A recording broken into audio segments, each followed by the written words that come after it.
आसाम के डुमडुमा गांव में होमेन नाम का एक लड़का रहता था। उसके पिता मर चुके थे। माँ ने ही उसे पाल पोस कर बड़ा किया था। होमेन के 4 चाचा थे। वे उससे बहुत जलते थे। अपनी जलन में एक दिन उन्होंने होमेन के घर में उसका प्यारा बछड़ा चुरा लिया और उस बछड़े को जहर देकर मार डाला। होमेन को अपने बछड़े के मरे होने का पता चला तो वह बहुत दुखी हुआ।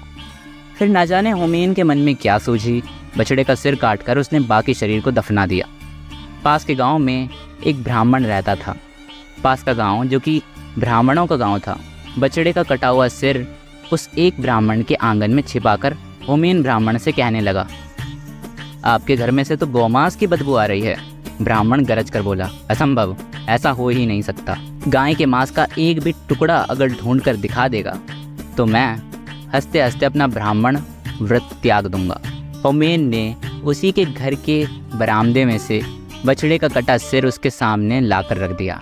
बछड़े का कटा सिर अपने ही आंगन में देखकर ब्राह्मण के तो तोते उड़ गए। उसने होमेन को बहुत सा धन दिया ताकि वह गांव वालों से ये बात छुपा कर रखे। होमेन ने थाली भर धन लिया और अपने चाचाओं को दिखाकर बोला, पास के गांव वालों ने मुंह मांगे दामों पर मेरे मरे हुए बछड़े का मांस खरीद लिया। वे लोग तो और भी मांस मांग रहे थे, लेकिन मेरे छोटा सा बछड़ा उनकी पूर्ति नहीं कर पाया। मैंने कहा मैं कल आऊँगा। चारों चाचा बहुत खुश हुए। उन सब ने भी अपनी अपनी गाय बछड़े मारे और उनका मांस लेकर पड़ोस वाले गांव में पहुंच गए। लेकिन वे ये भूल गए थे कि पास वाला गांव तो पंडितों का है। बस फिर क्या था, गांव वालों ने उन्हें गाय का मांस लिए देखा तो जमकर पिटाई की और झिड़कारते हुए गांव से बाहर कर दिया। चारों चाचा का बहुत नुकसान हो चुका था और अब उनके गाय और बछड़े भी मर चुके थे।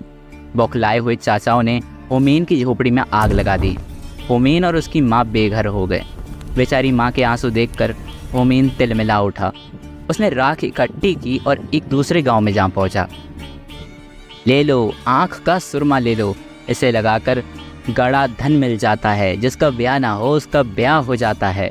रात के तारे चमक जाते हैं। हाथों हाथ होमेन ने 5 थैली सुरमा बेच दिया। बची हुई राख होमेन ने कहीं छुपा दी। अपने चाचाओं के पास जाकर होमेन बोला, मेरी तो झोपड़ी की सारी राख बिक गई। चाचा ने हैरानी से पूछा, राख बिक गई?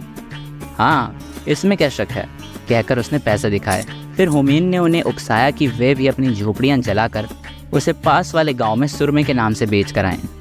बड़ी झोपड़ियों की तो राख भी ज़्यादा होगी और उनको धन भी ज़्यादा मिलेगा।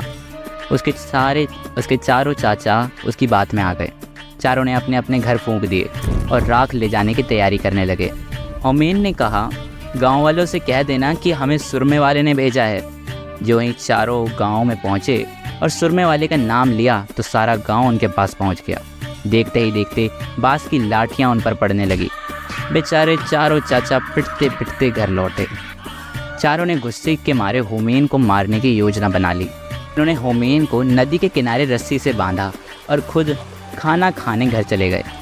उनके जाते ही वहाँ से एक सौदागर गुजरा। उसने होमेन से पूछा, क्यों भाई, तुम्हें यहाँ क्यों बांधा हुआ है? होमेन ने बात बताई, जी मेरे चाचा मेरी शादी कराने के लिए एक बहुत खूबसूरत लड़की ढूंढ के लाए हैं। वो उससे मेरी शादी कराना चाहते हैं, लेकिन मेरा मन नहीं है। मैं तो अभी छोटा सा बच्चा हूँ, मेरा बचपन ही बर्बाद करना चाहते हैं।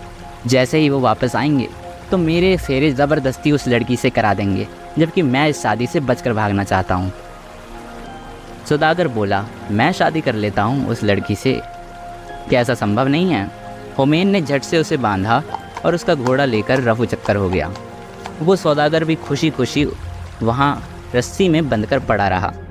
चारों चाचा खा पी कर लेट गए। पिटाई खाने के कारण उनका अंग अंग दुख रहा था। चारों चाचाओं ने नौकर से बोला, जा तू होमेन को नदी में फेंका, हमने उसे वहीं रस्सी से बांधकर पटक रखा है, हमसे तो अब उठा नहीं जाता। नौकर भी कम नहीं था। उसने अपने रिश्तेदार को यह काम सौंप दिया। रिश्तेदार जब नदी के पास पहुंचा तो उसने देखा कि कोई तो है जिसको उसके 4 मालिकों ने रस्सी से बांधकर नदी के किनारे पटक रखा है, लेकिन वो होमेन को नहीं जानता था। उसने तो सौदागर को ही बंधा पाया और उसे तुरंत नदी में फेंक दिया।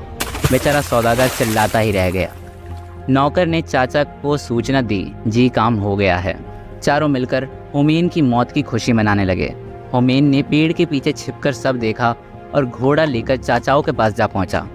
सबको प्रणाम करके बोला, नौकर ने गहरा धक्का नहीं दिया था, इसलिए सिर्फ घोड़ा मिला। यदि वो और गहरा धक्का देता तो मैं नदी की गहराई से शायद बैल, गाय या फिर हाथी भी ले आता। वहाँ नदी में एक परी बैठी है जो वहाँ पर सबको कोई ना कोई वाहन दे रही है। चारों चाचा फिर से उसकी बातों में आ गए। होमेन को पुचकार कर पूछा, क्या सच में नदी में कोई ऐसी परी है? मैं आप लोगों से झूठ थोड़े ही बोलूँगा, ये घोड़ा उसका जीता जागता सबूत है। चारों चाचा आलस छोड़कर नदी की तरफ लपके।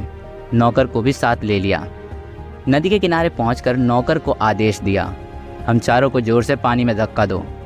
नौकर ने वैसे ही आज्ञा का पालन भी किया और होमेन को हमेशा हमेशा के लिए अपने ईर्ष्यालु और दुष्ट चाचाओं से मुक्ति मिल गई।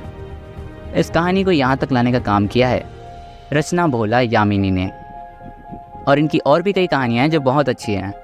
अगर आप ऐसी ही रोचक कहानियाँ और सुनना चाहते हैं तो इस चैनल को सब्सक्राइब करें। मैं मिलता हूँ आपसे किसी और रोचक कहानी में, तब तक के लिए अलविदा।